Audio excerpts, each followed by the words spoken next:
It's the Rob Carson Show. Are you ready to be pod-smacked? Now, here's Rob Carson. Hello, everyone, and welcome to episode, if you were paying attention on the iTunes, iHeartRadio, TuneIn, Google Play, Google Plus, all those places I put the audio podcast. 199 today. 200 podcasts will be celebrating tomorrow. I don't think there's going to be a big party. I didn't send out any invitations. You know, it's kind of, it's kind of cool to do 200 podcasts. Takes a lot of work. Something I like to do. Anyway, if you'd like to download it, is episode number 199. 199. For those of you joining me on the Podcast Radio Network, hello and welcome. Thanks for joining me. And, of course, LibertyOneTV.com, LibertyOneTV.com. What do you think of the new setup here, guys? It's getting better. We're adding some elements to the studio. We're adding some new graphics. You notice here on the bottom here.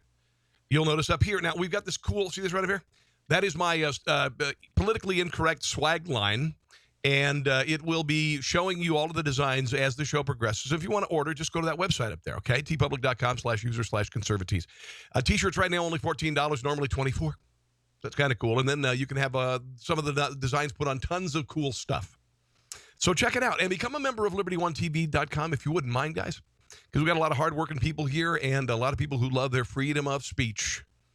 And this is a terrific outlet for pundits and entertainers. And people who otherwise, might not be noticed and might be banned from the public square or from social media. So let's talk about the day's events. So we have plenty of things to get to. Obviously, there was another terror attack last night, this time in New York. They're calling it the the biggest attack since September the 11th, 2001. And now it is the modus operandi of terrorists, as inspired by ISIS, is renting a truck and running over people. It was a little bit more, obviously, advanced a few years ago. People were saying that ISIS was going to get us with a suitcase nuke. They were going to get us with this. But right now they are settling for smaller scale attacks that are much easier to pull off. And what could be simpler than just finding a place where pedestrians are and running them over? This is, of course, sickening. And there's no way to have prevented this. These have been happening all over Europe, and I had heard that there was a site, an ISIS-related site, that showed a picture of this promenade in New York City. We also heard a Halloween warning from ISIS, and they've been talking about these truck attacks and committing acts of terror with trucks for the last year. As far as what we can do about it, vigilance, I guess. Vigilance. It's interesting that when there are mass murders that involve guns, Democrats immediately politicize them. Yesterday, the mayor of New York said we should not politicize them. I think I'll start with that. Last night, you got a terror attack.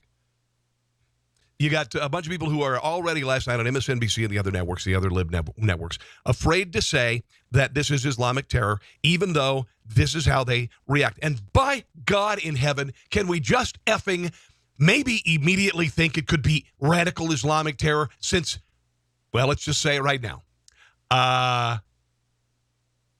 All Muslims are not terrorists, but all terrorist acts are Muslim. That's it. 3,000 attacks a year internationally. All of them Muslim-inspired terror acts. And until Islam recognizes this cancer, they cannot say, well, that's not us. Bull crap. Tired of this. And, we're the one footing the bill on all this stuff. Let's hear these Muslim nations. Let's hear these countries. Let's hear Muslims just say, hey. Instead of saying, oh, here we go, we're going to get attacked, we're going to get blamed for this. And, well, Islam should get blamed for it. Sorry. It should. Last night, Chris Cuomo had Bill de Blasio on. Here's Chris Cuomo's question, by the way. And by this time, we knew the guy's name. We knew that he was a radical Islamist. We knew that he had a note in his truck that said he was a soldier of ISIS, and he was doing it for ISIS. Here is Chris Cuomo last night. You saw the president weighing in this morning. He's blaming this president. I guess this was this morning. Of this man for 7 years in this country on what they're calling an open border policy, essentially. Yeah. Yes, he came in legally through a process, through an airport, and had been here many years, as so far we understand without incident or any flags to authorities. But there's blame here. This is about Muslims. This is about people wanting to get us. And this is about Democrats like you letting them in too easily. How do you respond? And I'm going to explain how this guy got in and the policy that Donald Trump said today he's going to get rid of. Here is Bill de Blasio saying, don't politicize this. Look, the last thing the president or anyone else should do is politicize this tragedy.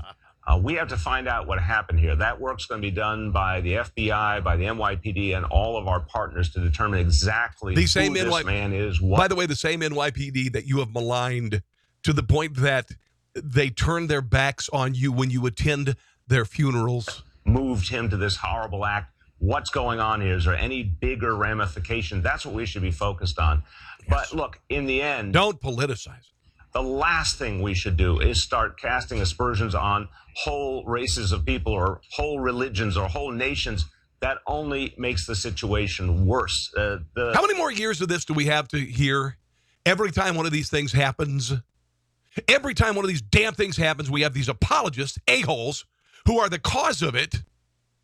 Bottom line is anyone who wants to come to this country should be very thoroughly vetted as an individual. Yeah, well, the program that I'm going to share with you in a second is the exact opposite of that. And Bill de Blasio, don't act, Mr. Sanctuary City, like that is how you really feel. But the minute you start generalizing it, especially to a whole religion, then, unfortunately, we're sending the exact negative message that a lot of our enemies want sent. The terrorists want to affirm that this nation is somehow anti-Muslim. We've got to do the exact opposite. We've got to show we respect all people in America. That's about as American a value as there is. Yeah, well, no shit, Sherlock.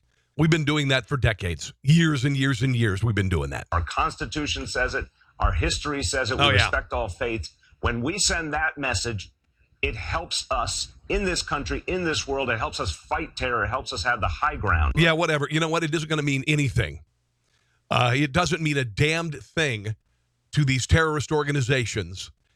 And for this, and that's like saying that if we will make them more angry. We will cause recruitment of these groups. You know what? They're haters, okay? They want to take over the world, okay? There's a thing called a caliphate, sir, and regardless of what we do or how we react, they will regroup, they will regather, and they will do it again. Here is just, because you don't want to talk about politicizing a tragedy, right? This is Representative John Lewis on October the 4th. We had the Mandalay Bay shootings with a guy who killed 58 people, wounded over 500. This is John Lewis on the steps of the Capitol, immediately politicizing that. After Newtown and Aurora, after Charleston and Orlando, 9 Las Vegas, how many more must die? 100, 1,000, 10,000, a million. I lost colleagues in Mississippi and Alabama to gun violence. The gun violence. We lost Dr. Martin Luther King Jr. to a man with a rifle. We lost. What did he say? Senator Robert Kennedy to a man with handguns. I've seen too many gun deaths, and I am here to say right now, this must stop. Okay, so not only did this dumbass he went after handguns, he went after target rifles. Essentially, it was a military rifle that John F. Kennedy was shot by. It was an older model Korean gun, I guess, used in the Korean War. That was just a couple of days after. This is Barack Obama on the day of the Pulse nightclub shooting by a radical Islamist. Today marks the most deadly shooting in American history. The shooter was apparently armed with a handgun and a powerful assault rifle. This massacre is therefore a further reminder of how easy it is for someone to get their hands on a weapon that lets them shoot people in a school or in a house of worship or a movie theater or in a nightclub. And we have to decide if that's the kind of country we want to be. And to actively do nothing is a decision as well. I think we need comprehensive rental truck reform. Comprehensive rental truck reform. I think we need lower capacity vehicles because they cause more damage. I think that Home Depot should rent little trucks that are made out of styrofoam. That's what I think. And I think that every American who wants to rent a rental truck should go through an extensive background check, and they should be registered with the federal government. How's that? How you like them apples? Because Jared Loughner killed fewer people in his attack than did this man with a truck. You know, there have been a lot of attacks. This was a big attack. If this were a gun attack, it would be a big deal. It would be a terrorist attack. But this is a vehicle, and a vehicle is not political. A vehicle is not represented by the Second Amendment, which the left hates. But they immediately become political. Right now, they're asking for thoughts and prayers and all that stuff, right? But and I'm not meaning to politicize it myself, but if you're looking at this, what they call the diversity visa program, which has been around since 1990, which just allows people, I call it the affirmative action for terrorists. Okay, it equalizes all the countries of the world, including those that sponsor terrorism. It makes them equal with France. It makes them equal with whatever. And the goal of it is to bring in more people from those because there aren't as many coming from those areas. It's affirmative action for terrorists. The president this morning was speaking in a meeting about this, and he talked about the new program. Let me find it here. It hasn't loaded in my computer yet. Let me grab it real quick. It's going to be here in a second. It takes a second. But the president was speaking this morning about the visa program, and I'll explain exactly what he thinks about it. Here he is discussing the diversity lottery today. I am today starting the process of terminating the diversity lottery program. Good. I'm going to ask Congress to immediately initiate work to get rid of this program. Diversity and diversity. He's having a hard time saying diversity there. The diversity. Lottery. Diversity lottery. Sounds nice. It's not nice. It's not good. It's not good. It hasn't been good. We've been against it. So we want to immediately work with Congress on the diversity lottery program, on terminating it, getting rid of it. We want a merit-based program where people come into our country based on merit. Yeah, okay. How about basing it on skills? How about basing it on the ability to be able to speak English? How about it be based on those who want to become citizens of this country and be proud of this country? How about all those things? Instead of low-skilled, illiterate, uneducated, from terrorist countries. The diversity visa.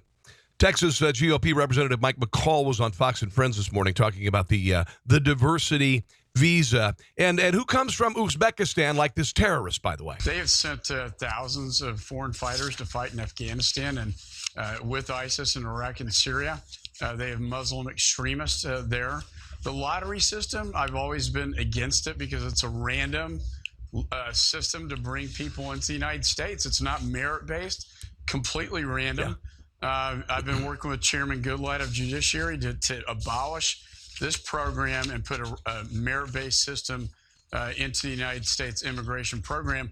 And I think this case just demonstrates why that's absolutely necessary. Yeah, and why not?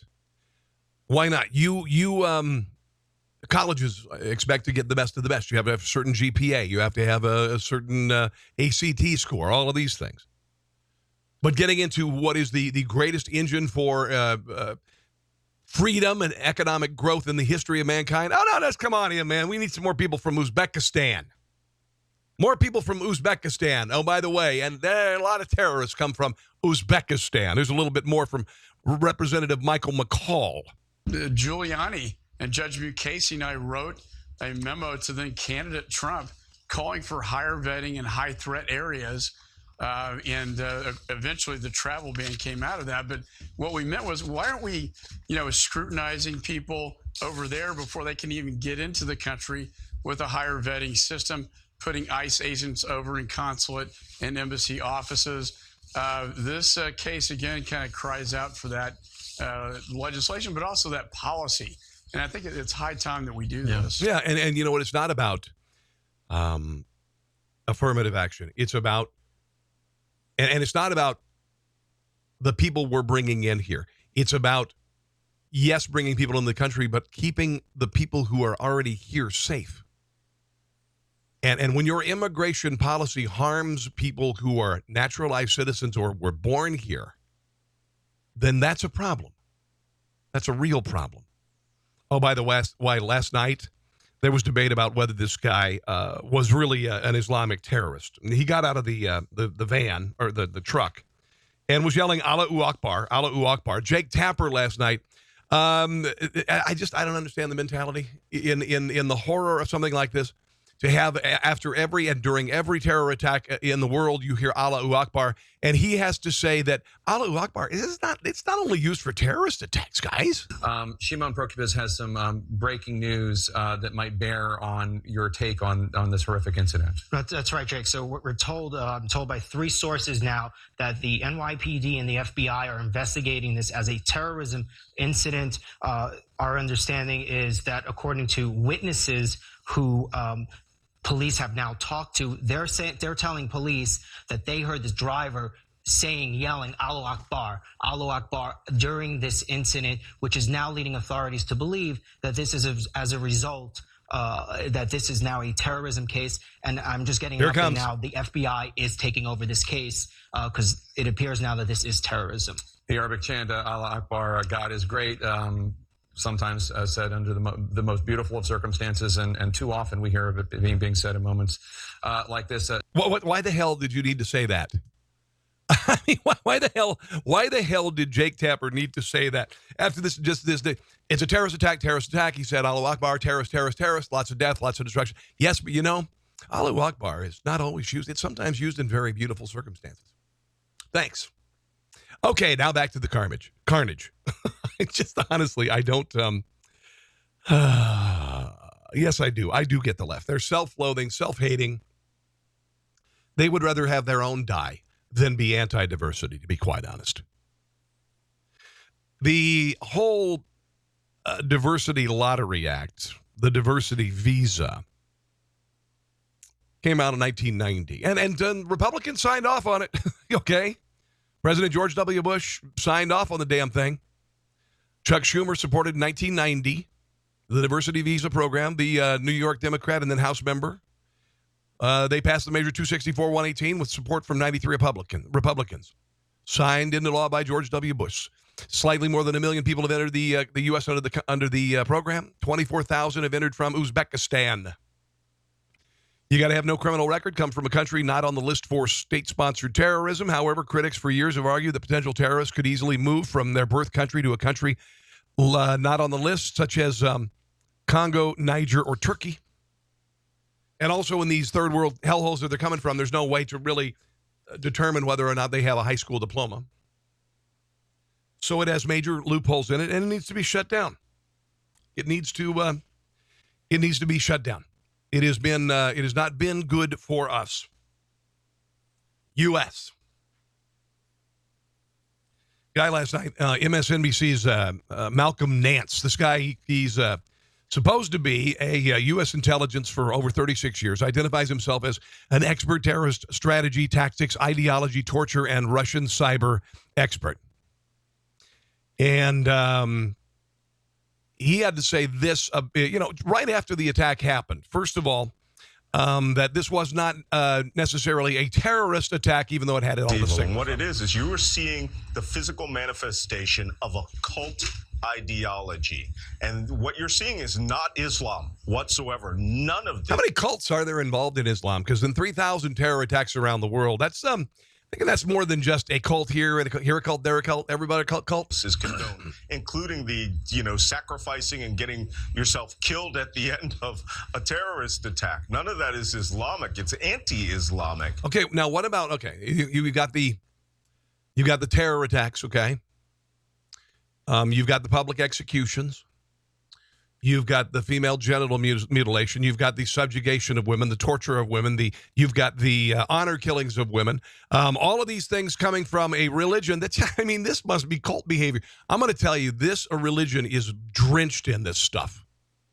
And if you're just going to focus on terror attacks, you got to think of all the other terroristic things that very large segments of Islam do, like Sharia.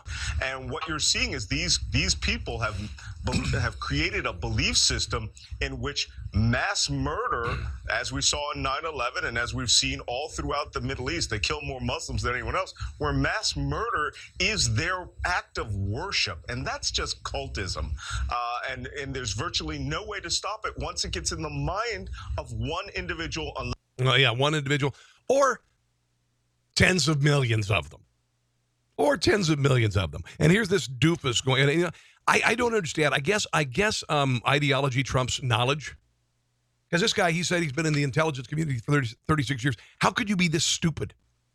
How could you be this stupid, being in the intelligence community for that long, and still be that dumb? Did you not experience any of this? Did you not see any of this? Did you sit behind a desk somewhere? Did you just sit behind a desk somewhere? Because that's what I'm thinking you kind of did. Oh, by the way, this doofus, and again, remember the name because he is a doofus, Malcolm Nance. Here he is talking about how this terrorist, he could have been a Catholic, like just 6 weeks ago. Until we do get real hard intelligence on this individual, these are a little preemptive. And, I know that's going to be tied into politics and immigration at some point, but, the guy has been here since 2010. We saw the same problem that happened with the Tsarnaev brothers in Boston. These people self-radicalize, and it could have been an American who was formerly Catholic 2 weeks ago, just as easily as it was a person from South Asia. Yeah, it's not going to happen in 2 weeks from a Catholic. And that's stupid. And you're stupid for saying it. Days before the attack, the assault, ISIS has been encouraging its followers to carry out a Halloween attack with propaganda from the group. Graphic of a blood-splattered machete. We saw that. Also highlighted a recent photo taken by an ISIS supporter near the scene of today's attack. Wow. But it was unclear if there was a connection between the photo of the place where the attack happened and the rampage while it was being highlighted in a site encouraging truck terror attacks. Are we so stupid? So here we are again. It sounds like political correctness in this. It's not Donald Trump's administration. It's holdovers from the Obama administration, the intelligence community, still living by these rules, letting another attack happen. The Tsarnaev brothers, there was evidence that they were going to do something. The Pulse Club night shooter and he showed signs. The San Bernardino shooters, there was clear evidence that they were up to something. You got the Fort Hood massacre, clear evidence something was going to happen because the shooter there had business cards that said "Soldier of Allah" on them and made it very clear in his correspondence that he was corresponding with terrorist elements, but were afraid to say anything. Hopefully we have a president now who, and we heard this morning, not afraid to say it. It's about damn time. Let me say it again. ISIS had been encouraging its followers to carry out Halloween attacks with propaganda. From the terror group showing a graphic with a blood-splattered machete and Tuesday's date. Now, the SITE, Site Intelligence Group, monitors terror activity online, also highlighted a recent photo taken by an ISIS supporter near the scene of Tuesday's attack, but it remained unclear if there was a connection between the photo and the rampage.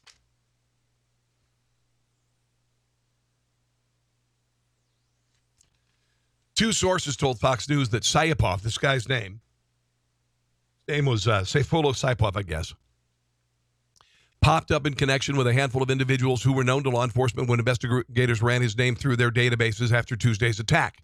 It's not clear whether these investigations were limited to the New York area or included Florida, where Saipov had lived. One source said Saipov had close ties to the group he rolled with, who was well known to law enforcement.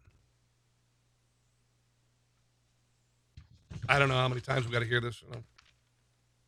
I don't know how many times we got to hear it. So I guess the New York Police Department instructed rental truck companies, including Home Depot in the New York area, how to identify suspicious customers.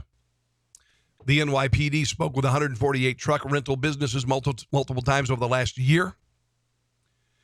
Deputy Commissioner John Miller said that yesterday, according to Miller, the region's vehicle rental industry has a high level of awareness of how to identify people who may carry out a terrorist attack. Did you see the guy? 18 to 34-year-old Muslim male, big beard, beard grown in accordance to Muslim law, and generally associated with the more extreme versions of Muslim law, those who follow Sharia. The truck requires a $50 deposit, is intended for rentals of 1 to 2 hours, can be rented at a daily, weekly, or monthly rate. You need to be 21 years old, have a current U.S. or Canadian driver's license to get it from Home Depot, unless renting through a Load and Go program. You have to provide insurance, blah, blah, blah, blah, blah. North London, June 19th, 2017. There was a attack on a group of Muslim worshippers by a terrorist driving a vehicle. April 7th, 2017, man drove a stolen beer truck into a crowd of people in Stockholm, killing 4, injuring 15. March 27th or 22nd, the Westminster Bridge attack. Okay. You've got January 8th, a Palestinian truck driver rammed his vehicle into a crowd of Israeli soldiers at a popular Jerusalem spot, killing 4, injuring 17. December 19th, 2016, Tunisian man, Muslim, rammed a truck into a crowded Berlin Christmas market. November 28th, Somali-born immigrant plowed into a crowd of students at Ohio State University, then started attacking people with a knife. July 14th, 2016, Tunisian man in a Mediterranean beachfront in Nice killed 86 people driving a big old tractor trailer. Blah, blah, blah, blah. So we know the modus operandi. We know that they were wanting attacks on Halloween. They know that there was a picture of the venue, the promenade, and they sent out a signal to people all over the world. And people all over the world, like this person said, "Oh, hey, I'm going to be in New York." Oh, okay, I'll be in New York. NBC wrote its first Muslim backlash story 6 hours after the attack last night, posting a story about potential backlash against Muslims just 6 hours later. Shortly after identifying 29-year-old the guy, I'm not going to say his name again. The story was entitled "Muslim Americans Again Brace for Backlash After New York Attack." You know what? Bullshit. Radical Muslim terrorists killed 3,000 people on September the 11th. George Bush the very next day said we shouldn't demonize Islam, and we didn't. After the 2016 Orlando nightclub shooting, nearly every national media outlet and several local news organizations ran stories on Muslims fretting how they would be subject to a wave of hate from American society. The story was the same after San Bernardino, with dozens of outlets across the country rushing to report the specter of Islamophobia almost immediately after the attack. It's not happening, kids. Now, listen to this. This according to this article. Hate crimes against Muslims appear to have climbed in the wake of San Bernardino, where a Muslim carried a couple killed 14 people, da-da-da.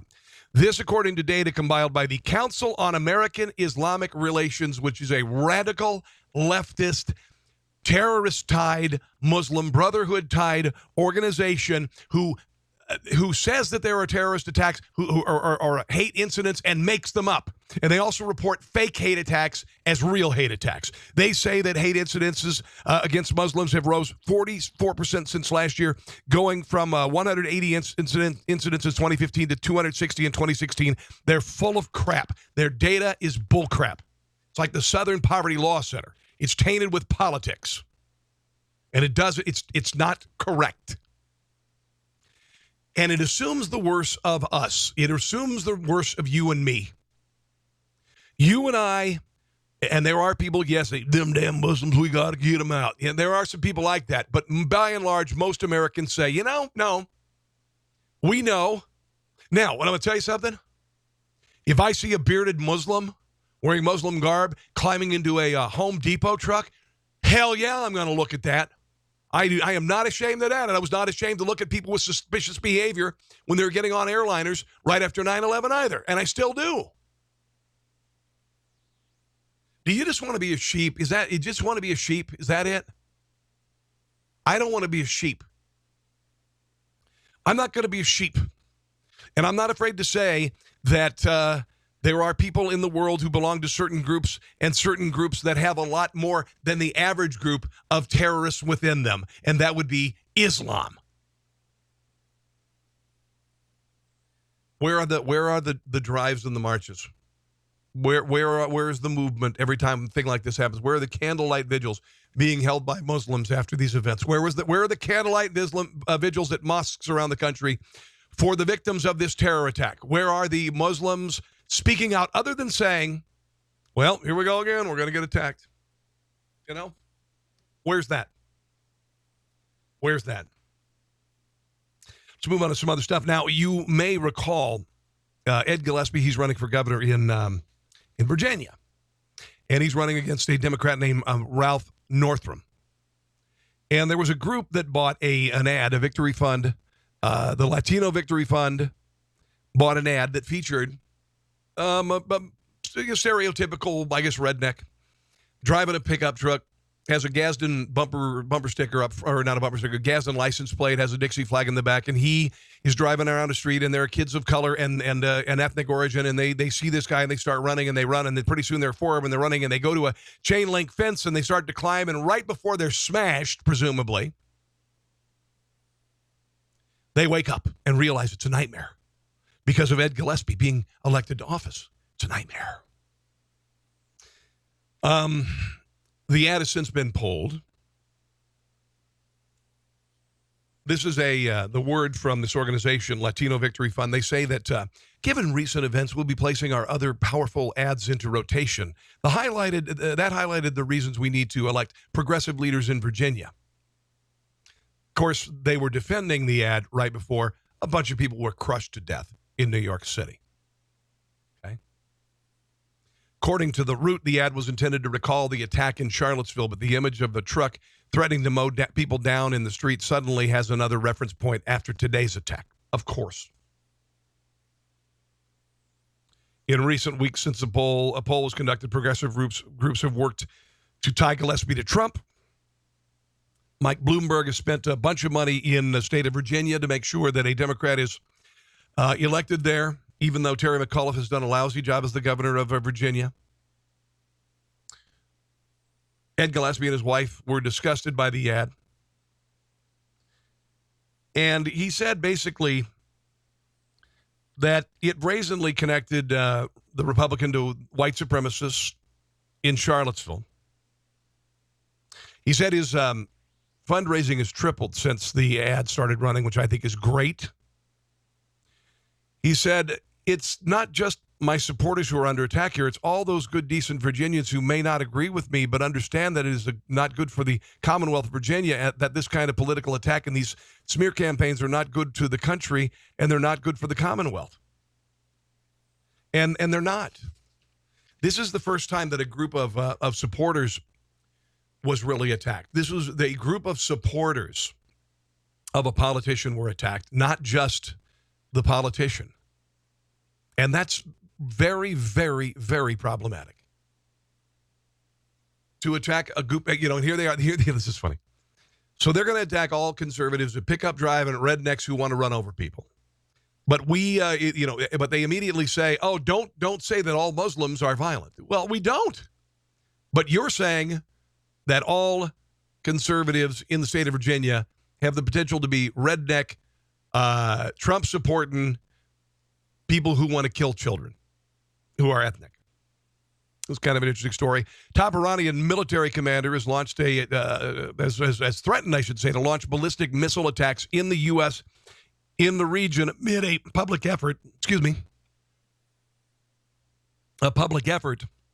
by the Islamic Republic to show off its advanced missile capabilities.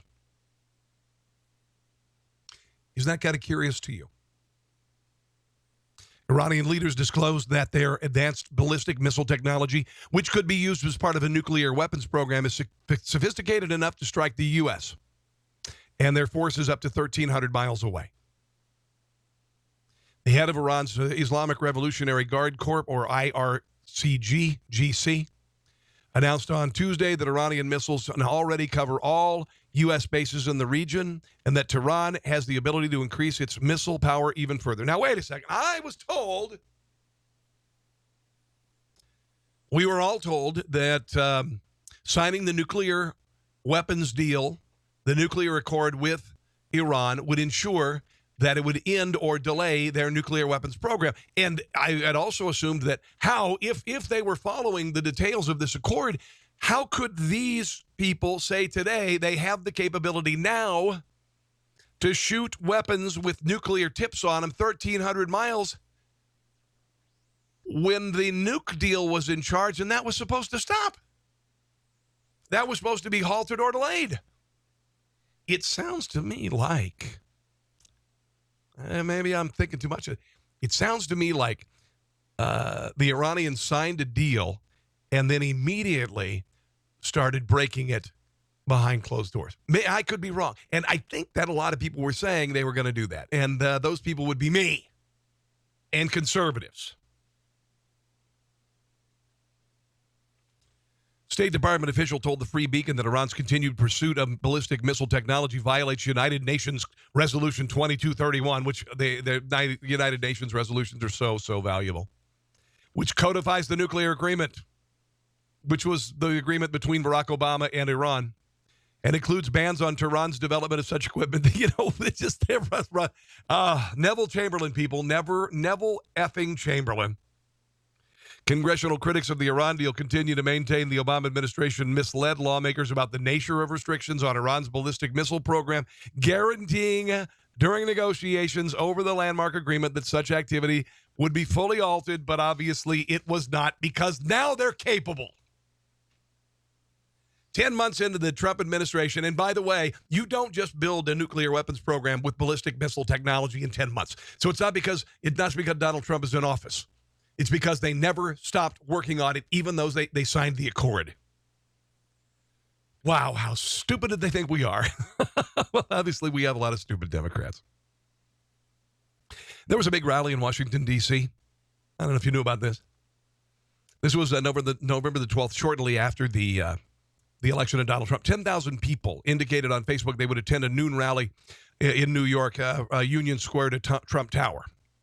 Chanting, "Not my president," the crowd set off to up Fifth Avenue under heavy police escorts. A call and response developed. Protesters chanting, "Whose streets, our streets," all that. Denise Mustafa, whose father was tragically killed in The Lion King, held a sign reading, "Adolf Trump." She said, "I want Donald Trump to know democracy is not going to be pushed aside. I want him to know we're educated about what's going on." Not really. This is a way to vent our anger in a healthy way and let people know it's not hopeless. Well, you know what, kid? You said you're not educated. Well, apparently the ads for the rally, the people who put this thing together were involved. They had ties with the Kremlin. They an organization, they called themselves, Black Lives. Well, it's an offshoot of Black Lives Matter. Black Matters U.S. Black Matters U.S. And apparently they're a troll farm with ties to the Kremlin. And basically they placed 3,000 political ads on Facebook's platform.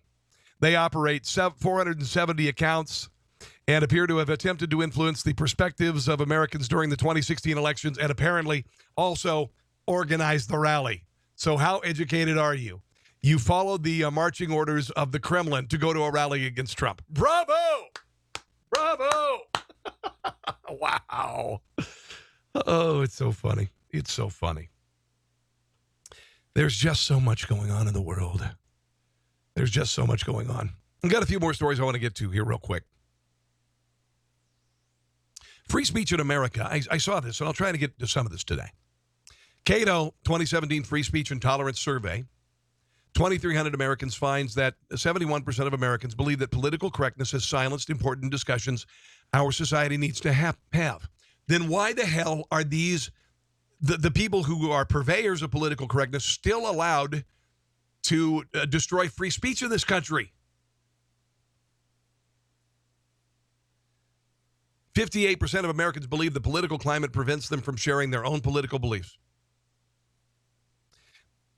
Before I became a talk show host and moved from the state of Maryland, all of my friends were liberal there.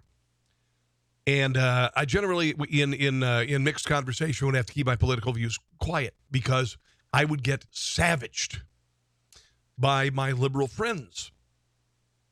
When I got the bully pulpit of talk radio and also this and also social media, most of my Maryland friends have unfriended me on Facebook. They don't follow me or comment. I don't make, on my personal page, I don't make political comments, but they know my beliefs. They listen to my podcast, and they have essentially ostracized me. Many of them have.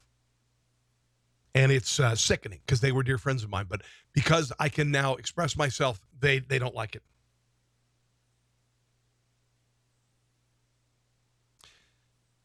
In a slim majority, Democrats, 53%, do not feel the need to self-censor. Conversely, majorities of Republicans, 73, and independents believe they have to keep their beliefs to themselves. 59% of Americans think people should be allowed to express unpopular opinions in public or those deeply offensive to others. You see, that's what the First Amendment's there for. 40% think government should prevent hate speech. Okay? Now, on campus, by the way, on campus, hate speech is any speech that you hate. It's not speech that is manifestly hateful. It's speech that liberals hate, actually. 51% of liberals say it's morally acceptable to punch a Nazi. 51% of Democrats support a law that requires Americans to use transgender people's preferred pronouns. 65% of Republicans say NFL players should be fined if they refuse to stand for the anthem. 58% of Democrats say Republicans should punish employees for offensive Facebook posts. It's very divisive. We're very divided. This I don't agree with. 40% of Republicans favor bans on building new mosques. I don't know where that came from. 59% of liberals say it's hate speech to say transgender people have a mental disorder. And only a few years ago, it was called transgender dysmorphia. 39% of conservatives believe it's hate speech to say the police are racist. 17% of liberals agree. This is kind of interesting in the back here where we were talking about blacks and Hispanics. Here we go. I've always said that there are a lot of people who are willing to come forward and be offended for certain groups. And from the get-go, as soon as I was in radio, I'd say something and I'd get a call from someone, say, I think what you just said there was very offensive about that group. And I would say, are you a member of that group? Well, no, I'm not, but I know somebody who is. And these are generally liberals who live in suburbia. I would say more women than men. But they are willing to step forward and be offended. And this infantilizes people of color and other groups. Because it's basically you stepping forward and saying that they can't discern and they can't say, yeah, it's really honestly, it's no big deal. It didn't really bother me. No, what they said was awful and it must be stopped. Now, I didn't take it from that and it didn't really bother me. So, no. I'm going to be offended for you. Now, African Americans and Latinos, when asked about the following questions or statements to people, are these offensive? The percentages say no. Okay, ready? So telling an immigrant you speak good English. 67% of blacks and 77% of Latinos say, that's no big deal. These are called microaggressions, by the way. In academia, they call these microaggressions. Saying I don't notice people's race. That's supposedly very racist to say that. 71% of blacks and 80% of Latinos have no problem with it. Saying America is a melting pot. 77% of blacks and 70% of Latinos say no big deal. Listen to this. Saying everyone can succeed in America if they work hard enough. 77% of blacks and 89% of Latinos say, yeah, that's cool. Listen to this. Saying America is the land of opportunity. 93% of blacks and 89% of Latinos say, yeah, that's true. Not offensive. Unreal. But for African Americans and Latinos, America is not the land of opportunity, and you can't succeed no matter how hard you try. That's the crowd that is willing to infantilize these groups. Nearly 2/3, 65% of Americans say colleges should not advise students about offensive Halloween costumes and should let students work it out on their own. But again, infantilizing college students because they're very sensitive. 20% of current college and graduate students believe their college or university faculty has a balanced mix of political views. 20%. A plurality, 39%, say most college and university professors are liberal. Republicans say journalists are an enemy of the American people. 63% of Republicans agree with President Trump that journalists are the enemy of the American people. Most Americans, 64%, as well as 89% of Democrats and 61% of independents, do not view journalists as the enemy. Listen to this. Republicans say that there is overwhelming majorities. They believe in liberal bias coloring the reporting of the New York Times, 80%, CNN, 81%, CBS, 73%, MSNBC, 80%. And all I have to say about that is, that's all? I mean, really, that's all? I figured it'd be a hell of a lot higher, to be quite honest. I really did. And finally, I got two more stories. According to the Centers for Disease Control, these are the 10 most and least sexually diseased states in America. Let's do with the least. Here they are. Here's the countdown, as Casey Kasem would say. 10 to 1 least sexually diseased. New Jersey, Massachusetts, Connecticut, Wyoming, Idaho, Utah, Maine, West Virginia, New Hampshire, and Vermont. Most sexually diseased. Oklahoma, where the wind comes sweeping behind the plane. Delaware, really? Arkansas? Well, Bill Clinton lived there. South Carolina, North Carolina, New Mexico, Georgia, Louisiana, Mississippi, and Alaska. The states moving with the highest rankings. Maryland jumping 6 spots from 28 to number 18. Delaware climbs 5 spots from 14 to 9. And there's a 4-way tie between Georgia, number 4, Indiana, 23, Virginia, 25, and North Dakota for the third greatest increase as they all moved up 3 places in the rankings. Wow. And that's the chlamydia and gonorrhea countdown for this week. Finally, Forbes has their annual list of the top earning dead people in the country. And some of the, the same names have been on there forever. I'd be interested. We obviously, with Prince just passing away not too long ago, where he's going to be on the list because, kind of a big deal. A lot of people are buying his music. Let's go with starting with number 13. Bettie Page, really, 50s pinup, still making $7.5 million. Elizabeth Taylor, $8 million. David Bowie, 11. Albert Einstein, 10. John Lennon, 9. Dr. Seuss, number 8. Prince is 18, by the way, or number 7, making $18 million. He's been dead since last year, April of last year. Tom Petty, since he died, $20 million. Wow. Bob Marley, $23 million, number 5. Elvis Presley is hanging in there at number 4, even though he died 40 years ago.